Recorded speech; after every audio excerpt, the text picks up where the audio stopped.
সিলেট-২ নির্বাচনী আসনের সম্ভাব্য প্রার্থী ডক্টর মুফতি হাফিজ লুৎফুর রহমান কাশেমীর সমর্থনে মতবিনিময় সভা অনুষ্ঠিত হয়েছে। নিউ ইয়র্কের এস্টোরিয়ায় একটি পার্টি হলে প্রবাসী বাংলাদেশি আমেরিকানদের নিয়ে এই মতবিনিময় সভা অনুষ্ঠিত হয়। Sylhet Osmaninagar community leader doctor Zunnun চৌধুরীর সভাপতিত্বে অতিথি হিসেবে উপস্থিত ছিলেন বিশ্বনাথ প্রবাসী কল্যাণ সমিতির সভাপতি আজাদুর রহমান আজাদ, উপদেষ্টা আলমাস আলী, ম্যানহাটন বাংলা কালচারাল স্কুলের সিইও ইকবাল আহমেদ মাহবুব সহ কমিউনিটির বিশিষ্টজনেরা। মতবিনিময় সভায় সাবেক প্রধানমন্ত্রী বেগম খালেদা জিয়ার রোগ মুক্তি কামনায় বিশেষ দোয়া করা হয়।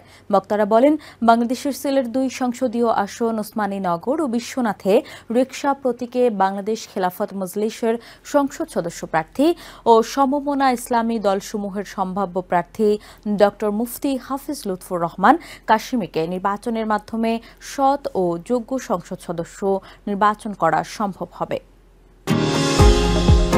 নিউ ইয়র্ক থেকে সম্প্রচারিত TVN 24 টেলিভিশন বিশ্বজুড়ে বাঙালির কণ্ঠস্বর।